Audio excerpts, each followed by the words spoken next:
Hello student, कैसे हैं आप। आज हम आपको स्थिर वैद्युतिकी में वैद्युत आवेशों के मूलभूत गुण और कूलाम का नियम, इन दो चीज़ों के बारे में बताने वाले हैं। तो इनमें पहले वैद्युत आवेशों के मूलभूत गुण। वैद्युत आवेश के मूलभूत गुण चार। पहला, आवेश के मध्य बल। दूसरा है आवेश का संरक्षण। तीसरा है वैद्युत आवेश की योज्यता। और चौथा है आवेश का क्वांटीकरण। इनमें एक एक गुण के बारे में हम थोड़ा थोड़ा आपको समझाते चल रहे हैं। आवेश के मध्य बल, पहले वाले वीडियो में हमने बताया था कि समान प्रकार के आवेश एक दूसरे को प्रतिकर्षित और विपरीत प्रकार के आवेश एक दूसरे को आकर्षित करते हैं। अर्थात आवेशों के मध्य आकर्षण बल, प्रतिकर्षण बल, इसके अतिरिक्त आसंजक बल, घर्षण बल, ये सब वैद्युत बल ही हैं। दूसरा आता है आवेश का संरक्षण। आपने पहले पढ़ा होगा, इसके पहले वाले कक्षा में पढ़ा होगा कि आवेश के संरक्षण का नियम। इसमें था कि आवेश न तो नष्ट किए जा सकते हैं और न ही उत्पन्न किए जा सकते हैं।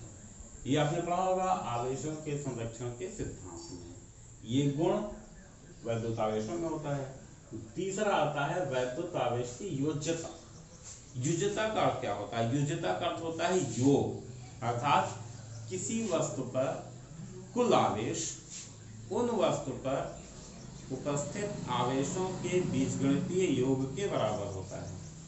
अर्थात यदि किसी वस्तु पर +Q1 +Q2 -Q3 -Q4 आदि कूलाम आवेश हैं, तो उस वस्तु पर कुल आवेश Q हो जाएगा +Q1 +Q2 -Q3 -Q4 and so on. जितने आवेश होंगे सब ऐड हो जाएगा, तो कुल आवेशों के बीजगणितीय योग के बराबर होता है। ये आपका आ गया वैद्युत आवेश की योज्यता। चौथी आती है आपका आवेश का क्वांटीकरण। आवेश का क्वांटीकरण, हम जानते हैं कि अभी तक जितने भी आवेश प्राप्त हुए हैं, जितने भी आवेश का जो आवेश प्राप्त हुआ है, उसमें सबसे छोटा आवेश इलेक्ट्रॉन का है और उसको स्मॉल ई से व्यक्त करते हैं। और किसी अगर इसका क्वांटीकरण देखें तो किसी वस्तु द्वारा प्राप्त आवेश इलेक्ट्रॉन के आवेश का पूर्ण गुणज होता है। इलेक्ट्रॉन के आवेश का पूर्ण गुणज होता है, मतलब 1e 2e 3e 4e 5e 6e, साथ में प्लस माइनस भी, यानी पॉजिटिव भी हो सकता है और नेगेटिव भी हो सकता है। इस प्रकार Q = N × E बनता है।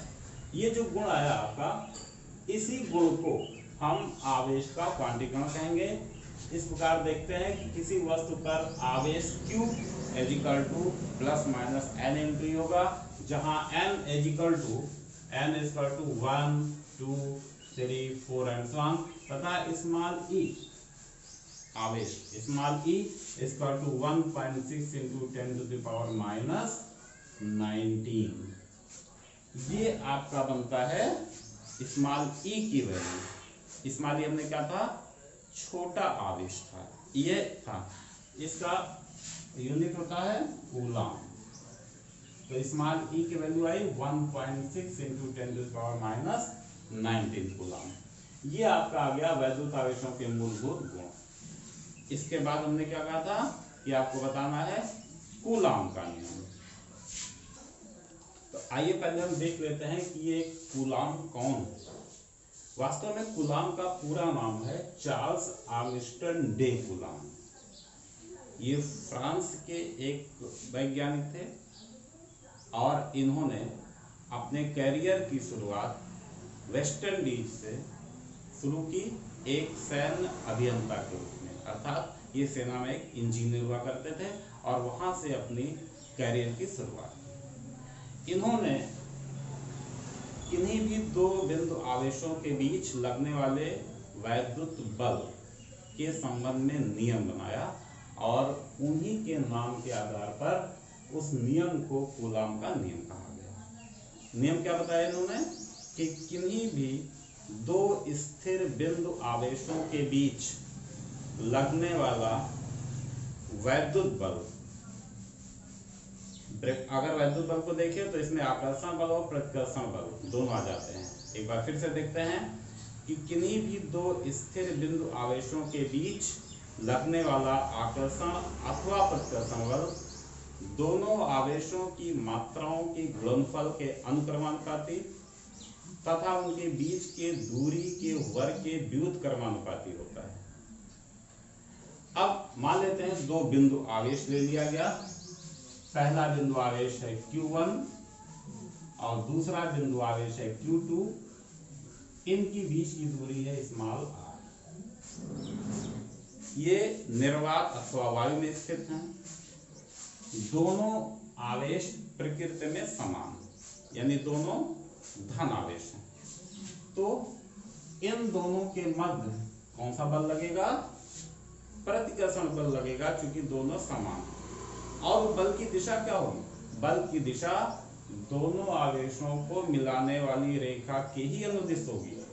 यदि इन दोनों के मध्य लगने वाला प्रतिकर्षण बल कैपिटल F है, तो कैपिटल F ये क्या होगा? दोनों आवेशों के मात्राओं के गुणनफल के अनुक्रमानुपाती हो गया। दूसरा इस नियम में क्या था कि आवेशों को मिलाने वाली रेखा के आवेशों को मिलाने वाली रेखा की जो दूरी है उसके वर्ग के व्युत्क्रमानुपाती होती है, अर्थात F वर्ग के व्युत्क्रमानुपाती होती है। यानी F समानुपाती Q1 Q2, F अनुक्रमानुपाती। इसको अगर हम एक साथ लिखते हैं तो F अनुक्रमानुपाती Q1 Q2 अपान r²। ये आपका कूलाम का नियम का फॉर्मूला। अब अगर इस नियतांक को हटाते हैं, इस अनुक्रमानुपाती के दिशांक को हटाते हैं, तो दाहिने पक्ष में एक अचर पद का गुणा हो जाता है। वो क्या है? F = 1/4 pi epsilon naught into Q1 Q2 अपान r²। यहाँ पे प्रतीक हमने लिखा ये, इसको एप्सिलॉन नॉट अथवा एप्सिलॉन 0 भी कहते हैं। और ये है क्या? ये है निर्वात की वैद्युतशीलता। ये क्या कहलाता है? निर्वात की वैद्युतशीलता। इसकी वैल्यू होती है, इसको हम आगे डिस्कस करेंगे, लेकिन अभी देखिए F = 1/4 pi epsilon naught into Q1 Q2 अपान r²। F है, इसका मात्रक होता है न्यूटन। तो F आ गया 1/4 pi epsilon not Q1 Q2 upon r²। यहाँ पर जो देखा गया 1/4 पाई एप्सिलॉन नॉट, इसकी वैल्यू होती है, प्रयोगों के आधार पर देखा गया कि 1/4 पाई एप्सिलॉन नॉट की वैल्यू होती है 9.0 इंटू 10⁹ न्यूटन मीटर स्क्वायर प्रति कूलाम स्क्वायर। ये 1/4 पाई एप्सिलॉन 0 की वैल्यू होती है। अगर इन वैल्यू को हम यहाँ पे रख दें तो F आ जाएगा 9.0 इंटू 10⁹ Q1 Q2 अपान r² न्यूटन।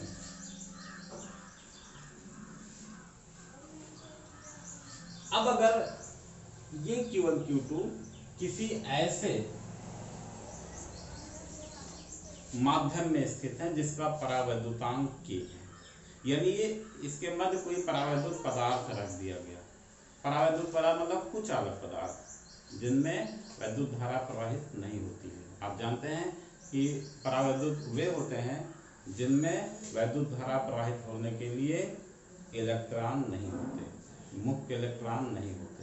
अर्थात ये कह सकते हैं कि उस परमाणु के इलेक्ट्रॉन नाभिक से पूर्ण रूप से बंधे होते हैं, आकर्षण बल से बंधे होते हैं। तो यदि इसके बीच हम कोई ऐसा पदार्थ भर दें, जैसे मोम, कागज भर दें और उसका परावैद्युतांक K है, यानी उस माध्यम का परावैद्युतांक K है, तो जो F है इसको हम Fk से नोट कर दें। Fk = 1/4 pi epsilon naught into K into Q1 into Q2 अपान r²। ये हो जाता है। कहीं कहीं पे एप्सिलॉन नॉट इनटू के को एप्सिलॉन भी लिखा जाता है। ये क्या है? एप्सिलॉन क्या है? परावैद्युत की वैद्युतशीलता। तब हम क्या करते हैं, तब F K is equal to हो जाएगा 1/4 pi epsilon into Q1 Q2 upon R square. अगर हम इसको इक्वेशन नंबर फर्स्ट मान लें और इसको इक्वेशन नंबर सेकंड मान लें, इन दोनों इक्वेशनों का रेशियो निकालें या दोनों की तुलना करें तो क्या होता है? देखो, हम एक को डिवाइड कर लेते हैं 2 से, तो F upon F K equal to 1/4 pi epsilon naught to Q1 Q2 upon R square upon 1/4 pi epsilon naught into K into Q1 into Q2 upon R square. तो बन जाएगा F upon F K is equal to K, बाकी तो cancel हो जाता है। F is equal to K into F K हो जाएगा। इसका अर्थ क्या हुआ? एफ के उस समय था जब आवेशों के मध्य कोई परावैद्युत पदार्थ भरा गया। एफ उस समय था जब आवेशों के मध्य निर्वात अथवा वात। तो हमने यहाँ पे देखा F is equal to K into F के, या अगर एफ के की वैल्यू निकालें तो F K is equal to F upon के हो जाएगा। यानी परावैद्युत पदार्थ जो है उसके परावैद्युतांक से F अपान के लिख दिया गया। यानी F K is equal to F upon के का अर्थ हो गया कि परावैद्युत पदार्थ भर देने से वैद्युत बल कम हो जाता है। F K is equal to F upon के।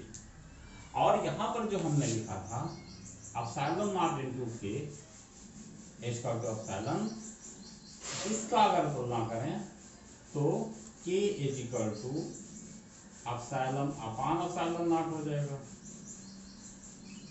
या epsilon not is equal to epsilon upon K. इनसे भी हम विभिन्न न्यूमेरिकल को सॉल्व करते हैं। तो ये आपका आया कूलॉम का नियम। तो आज के वीडियो में हमने क्या देखा? आज के वीडियो में देखा वैद्युत आवेश के मूलभूत गुण, कूलॉम का नियम। अब अगर हम F is equal to 9 into 10 to the power 9 Q1 Q2 upon R square में 1/4 पाई एप्सिलॉन नॉट की वैल्यू 9 इंटू 10 पावर 9 थी, इससे हम एप्सिलॉन नॉट की वैल्यू निकाल सकते हैं। कैसे देखते हैं? 1/4 pi epsilon naught equal to 9 into 10 to the power 9 newton metre square प्रति कूलॉम स्क्वायर था। तो एप्सिलॉन नॉट 1/एप्सिलॉन naught equal to 4 pi into 9 into 10 power 9 newton metre square प्रति कूलॉम स्क्वायर। या epsilon naught equal to 1/4 pi into 9 into 10 power 9, ये ऊपर चला जाएगा तो आ जाएगा कूलॉम स्क्वायर बटे न्यूटन मीटर स्क्वायर, या 1/4 पाई का मान 3.14 गुणे 9 गुणे 10 की घात 9 कूलॉम स्क्वायर बटे न्यूटन मीटर स्क्वायर। अब इसको जब हम सॉल्व करते हैं तो प्राप्त होता है 8.85 into 10 to the power -12 10 power -12 coulomb square प्रति न्यूटन मीटर स्क्वायर। ये एप्सिलॉन नॉट की वैल्यू आ गई।